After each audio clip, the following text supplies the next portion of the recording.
What's up, everybody? Welcome back to Mohawk Motors. My name is Jason. In probably 3 or 4 videos prior to this, I've alluded to this project that I had in mind that I wanted to work on, that I was gathering parts for, etc., etc. I still haven't told you what that is. Well, after working on Glenn's Firebird, it got me excited to finally get started on this one. Especially because it's mid-January now. It's coldest part of winter for us here in Maryland.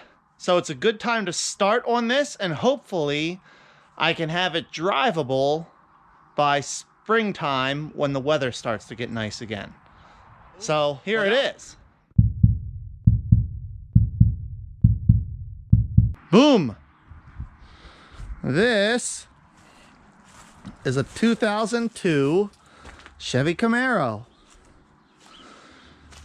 I bought it for $1,000 this past summer, so summer of 2020. Nice lady owned it. It needed some repairs. I'll get more into those here in a few minutes. But I picked it up, like I said, for $1,000. I was happy with the price and the condition of the car. And let's get it in the garage, and I'll show you and tell you more about it and what I want to do to it.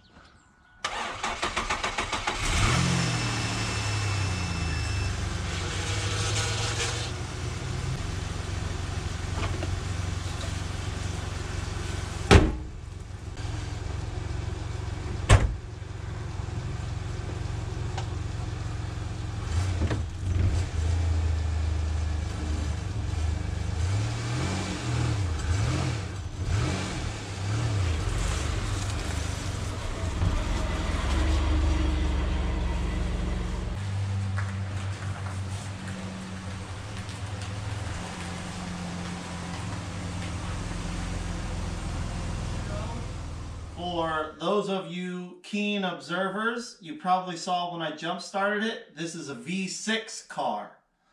It does have the 5-speed transmission, which was what I really wanted. I wanted one of these things since they were brand new, since 2002. I was in high school just getting ready to get my license at the time, and I wanted one of these cars so bad. I just thought they were the coolest thing, and I still really like them. This is probably one of my favorite body styles for these things. I got it for a price that I was happy with. I paid $1,000 for it. It needs the clutch adjusted or bled. There's something wrong. The clutch doesn't fully disengage, so you can't get into reverse. Goes forward through the gears fine, but it grinds when you try to go to reverse. It has brand new brakes on it. It has brand new tires on it. They're probably going to get upgraded at some point, but at least they're there ready to go once I have this thing driving. Well, what are we going to do with it? Well, obviously the V6 model wasn't my dream car. It wasn't what I wanted. I wanted one with an LS1 in it. I see all over the internet. I've been doing my research. It seems like 7 out of every 10 people say it's more work to swap one that was a V6 to a V8 than it's worth. You should just try to find one that was originally a V8 car and go from there. I can't justify the amount of money that people are trying to get for V8 cars. It just doesn't seem worthwhile to me. You know, I bought this thing for $1,000. I've got this all aluminum LM4 5.3 that we just pulled out of the junkyard. No, it's not an LS1. But by the time I'm finished with it, it's going to make way more power than any LS1 did anyway. Between the two and some of the other odds and ends pieces that I've picked up for this thing so far, I'm less than $1,500 into it. Now I do need to buy a cross member for the front. I'm looking around. I'm probably going to spend $500 to $600 on that. I am going to upgrade some of the suspension components. The torque arm, all the bushings, the shocks. If I can find something that I like, I might try to lower it an inch or two. I'm basically going to leave the rear axle alone until it explodes, and then I'll upgrade with a stronger rear axle. I don't see any point in putting time or money into the 10-bolt. They're just not up to the task to begin with, so I'll be time and energy ahead to put a stronger axle unit back there than I will be to try to upgrade that 10 bolt to survive. But I think the big thing that I'm going to have into this is going to be time. And probably some blood, maybe a little profanity. But I really think by the time I have this all said and done, even if I tally up my hourly working rate that I typically charge, I'll still be less than it would have cost me to try to find one in similar condition. There's no rust anywhere on the car. So we'll see. It's going to be an experiment. So we've got the all-powerful 3800 V6 in here. It runs really well, and the car doesn't have a ton of miles on it. So I'll pull it off and maybe somebody will want it, or maybe I'll just keep it to screw around with. But it's definitely going to come out. I know I'm going to have to source a whole bunch of pieces that are different between the V6 and the V8 cars. Like I mentioned, I know the cross member is different. I'll need a cross member. I believe the radiator is different. The electric fan setup is different. But a lot of that stuff I can do relatively inexpensively. The big challenge I'm going to face with this thing, and if you're not familiar with these cars, you may not know this, but these engines are meant to come out from underneath. I mean, I've heard of people sneaking a V6 and the V8 in and out through the engine compartment, but that's the hardest way to do it, from my understanding. The way they're really meant to come apart is lower the engine and the cradle out underneath the car. So that's going to be a challenge to overcome. I'm probably going to have to get creative to figure out how I'm going to do that, but I am confident that I'll be able to figure out how to do it. I mentioned already the rear axle. I know it's going to die. I fully expect it to die. It's just going to be a matter of time. The 5-speed transmission that comes behind these V6s, I believe it's a T5. They're really not up to the power that a V8 makes either. But again, I'm going to get it together and drive it a little bit and enjoy it. I don't plan on drag racing or dumping the clutch or doing anything real wild with this thing. I want to be able to drive it to some cruise nights and some car meets in the area. It may live for a little while, it may not. I see a lot of mixed experiences. Some people say they're running, 9-second passes with a stock T5. I see other people saying that they sneezed and it lost third gear. So it's just going to be, I'm going to piece it together a little at a time. I'm not worried about or particularly afraid of swapping the transmission once I have the 5.3 in it. When that destruction happens, I'll handle it then. Enough chit chat, let's get into the fun stuff. So this is the engine that I pulled out of the junkyard in the video. I'll put the link to that video right up here for you. This is exactly how we pulled it. I literally took it out of the bed of my truck about an hour ago. I'm going to get some of the extra stuff off of here we don't need. These hoses, some other odds and ends, some brackets that I'm not going to be using. And then I'm going to see if I can't get the wire harness to a point that I can start this thing on the stand this evening. I'm going to take the oil filter off of it, drain the oil, and put clean oil and a fresh filter on it. I've got my portable fuel pump and a good battery.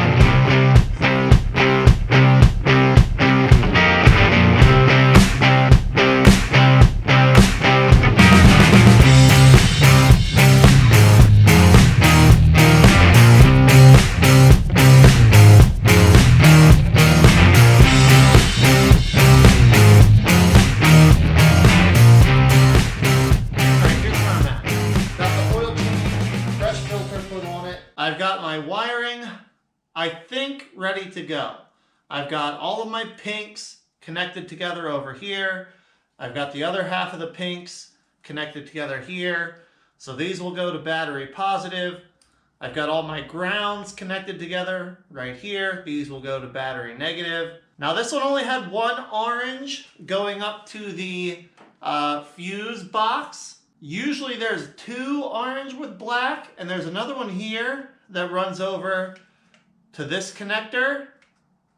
So I'm going to have to do a little research and see if I can find a better wiring schematic specific to a Trailblazer, because it's very possible that those Trailblazer and Envoys had a different wiring setup than the full-size trucks and SUVs did. So I'll look that up, but orange is supposed to be keyed power, not constant, so that'll be basically my on-off switch position. And everything else on this is ready. All right, everybody, it's a couple days since I left off on this. I think I have everything ready to do a test fire on this thing and see if it fires up. I went ahead, I put my oil pressure gauge from my LQ4 on here so I can see that it has oil pressure. That's the largest reason I want to start this thing. I think I've got all the wiring sorted out. Quick cliff notes on LS wiring. All of your pink wires in the engine harness go to battery positive. All of your orange wires in the engine harness go to keyed positive. And all of your black wires go to ground. It's really that simple. I removed VATs from the computer, and I've got my portable fuel cell hooked up to this thing. So I should be able to get it started. It's got oil in it and a fresh filter. It's got new oil and a fresh filter in it. Yeah, I think that's it. Let's see if it starts. I really want to see this thing start, idle, build oil pressure, and not have any weird or bad noises in it. No lifter ticks, no knocks, nothing like that.